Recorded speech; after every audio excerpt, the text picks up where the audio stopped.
Welcome guys, my name's John and I'm the Geeky Mank, and in today's video I'm here in Manchester city centre. So this is going to be a start of a new series of videos I'm doing. Today's video I'm going to be focusing along the south side of the city centre, but throughout them I will be looking at different historic buildings, statues and plaques along the way. So let's crack on.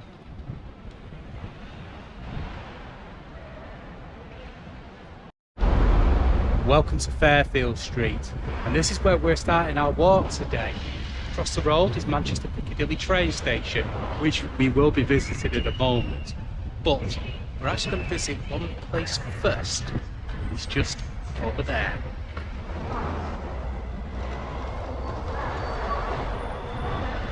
This was Mayfield train station. So, time for our first lot of geeky facts.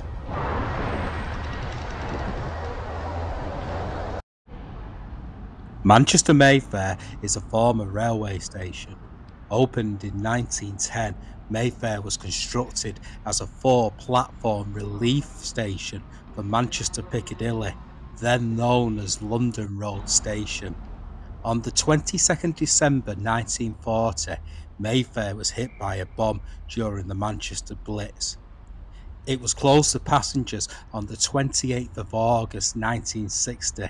The site was converted into a parcels depot, which opened on the 6th of July 1970. The depot closed in 1986 due to the abandonment of rail transportation for mail in favour of road haulage.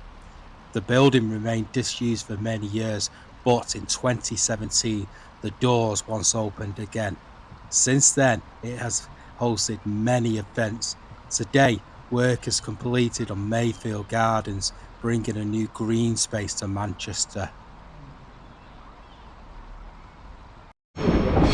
So that was Mayfield train station, and that bomb that actually hit it, it only caused damage to the upper part of the building. All the foundation work actually survived, so it goes to show that Victorian engineering at real top quality. So what we're going to do now is we're going to head across over to the road and we're going to go and have a quick look at Manchester Piccadilly train station. So let's crack on.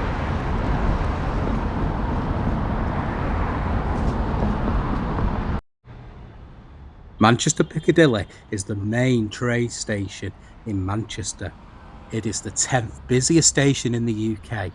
Opened as Store Street in 1842, it was renamed to London Road Station in 1847 and became Manchester Piccadilly in 1960. It hosts long-distance intercity and cross-country services. The station has 14 platforms and is also a major interchange with the Metrolink service, with 2 platforms in its undercroft. So just at the opposite entrance of the train station, and the next location we're going to go and visit is just across the road. So let's take a look.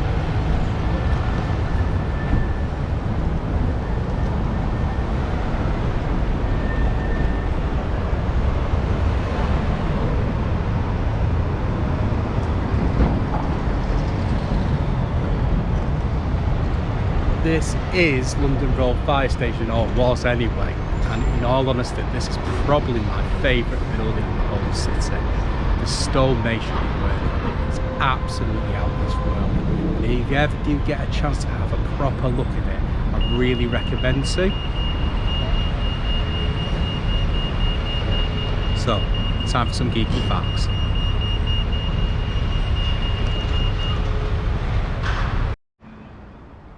London Road Fire Station is a former fire station. It was opened in 1906 and is a Grade 2 listed building. As well as being a fire station, the building housed a police station, a bank and a coroner's court. The fire station operated for 80 years, housing the firemen and their families. The station closed in 1986. Today, it is being developed to become a hotel and office spaces. It has also been used as a filming location in Peaky Blinders. Just outside London Road Fire Station, and as you can probably see, the actual original doors that the engines would have coming out of the building. So our next location is just across the road. So let's go take a look.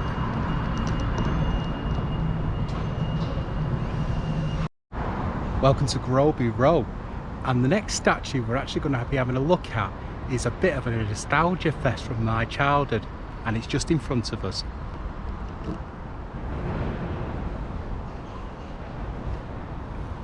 So, time for some geeky facts.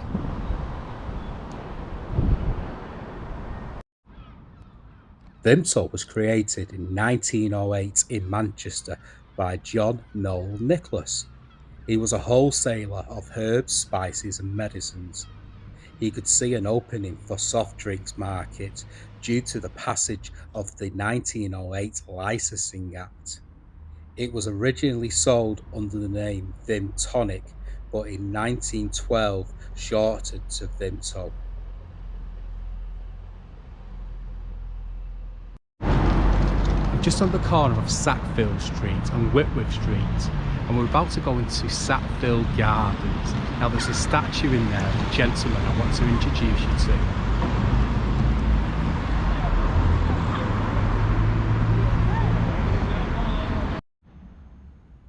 Alan Turing was born on the 23rd of June 1912. Often considered the father of modern computer science, he was responsible for breaking the Nazi Enigma code. In 1948, Turing joined Max Newman's computer machine laboratory at the University of Manchester, where he helped develop the Manchester computers.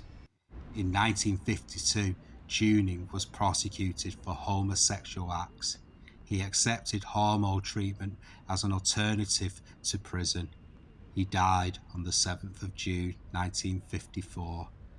An inquest determined his death as suicide, but has been noted it could also have been accidental poisoning. Just coming off Sackville Gardens now, back onto Sackville Street, and the next location we're going to visit to is literally just next door.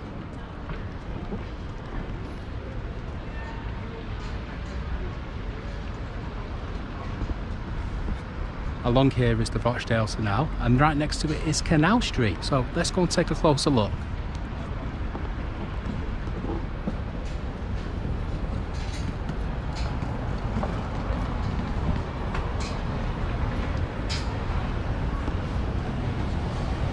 Now, Canal Street was established in 1804. There was a lot of bars and places for people to eat when the canal was established. Today, though, it's part of the Manchester Gay Village, and as you can see at the moment with the sunshine out, it gets very, very busy. So let's move on to our next location.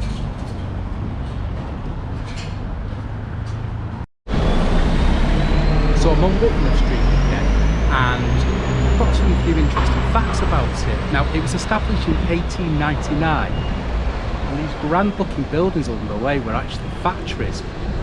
Now, they were owned by local mill owners, and each of them had, well, what would be classed as modern day department stores, showing off their latest ranges, textiles, etc. So I'm going to get myself onto Princess Street, which is just over there. I'm going to go to our next location. Let's go.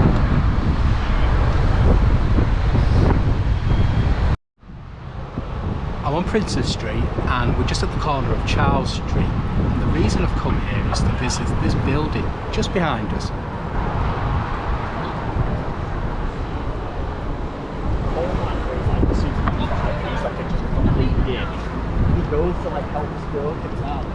This is Factory 251, so time for some geeky facts.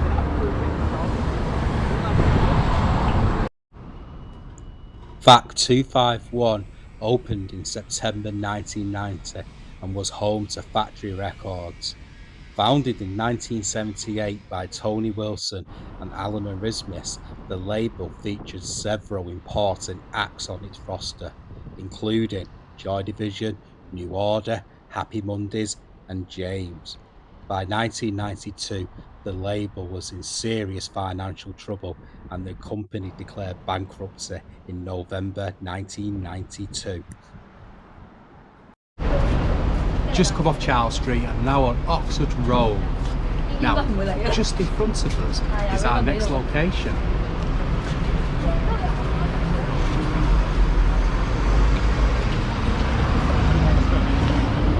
This is Kempton Clock Tower, so time for some geeky facts.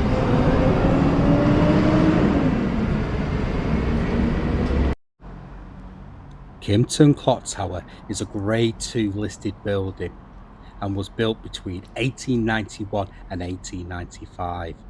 The building was designed for Ritz Assurance Company, which was a life insurance and pensions company. The ground floor was once an enormous open businesses hall, and between 1910 and 1912 was extended to include a 217-foot clock tower. After almost a century, Ritz Assurance Company relocated in 1987 and the building was disused.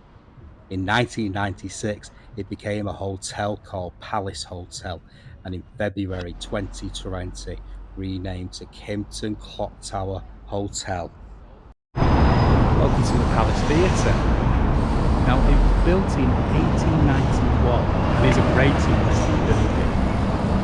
Now, it took a direct hit in September 1940 during the Blitz, but remained open throughout the war. Today, it's actually one of the largest theatres outside of London and has numerous different shows, plays, comedians consistently throughout the year. And what we're going to do now is we'll go down that way along Whitworth Street south to our next location.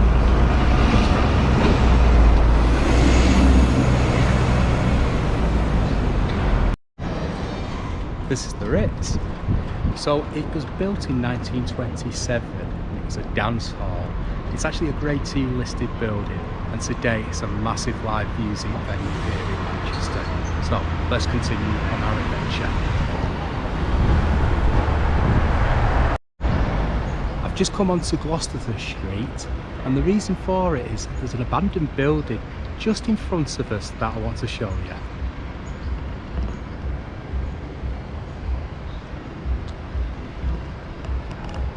This is Hotspur Press. So, time for some geeky facts. Built in 1801 as a textile mill, it was bought by the Percy brothers almost a century later. The site became a printing press. It also is another building that took a direct hit and survived during the Blitz. It closed in 1996 and has been empty ever since. I'm now on First Street and as you can probably tell it's one of the many areas of Manchester in recent years that's been redeveloped. Just round the corner is a statue of another gentleman I want to introduce you to, so let's go and take a look.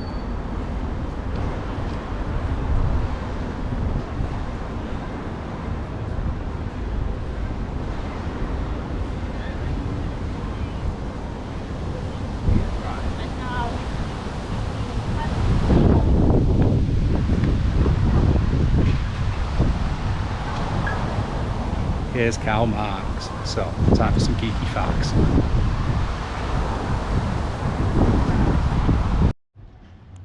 Karl Marx was a German philosopher, economist, historian and journalist, best known as a radical political theorist and socialist. Marx, along with Friedrich Engels, published the Communist Manifesto in 1848. Living in London, Marx visited Manchester frequently, and in the summer of 1845, he and Engels studied often at Cheetham's Library. Engels and Marx spent time observing the conditions of factories and factory workers, which inspired him to write a series of books that later became the Communist Manifesto. Now I'm back on Whitworth Street South and as you can probably tell from the logo behind, this is the Hacienda Apartments. Originally it was home of the Hacienda nightclub. Now there's an interesting plaque on there, especially to any James fans that are watching.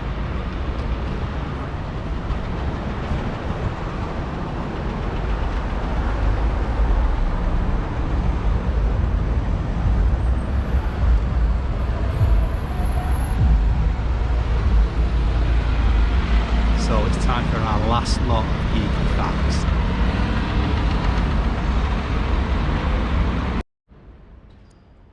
Once a timber yard and dye works, then later a yacht builder's shop. This warehouse became world famous in the 1980s and 1990s. Opening on the 21st of May 1982, the Hacienda, meaning a large estate in Spanish, was run by the record label Factory Records. Famous during the Manchester years for its acid house and rave scene, the club also hosts a range of musical acts throughout the years. Crime and financial troubles plagued its later years, and it finally closed in 1997. The original building was demolished in 2002.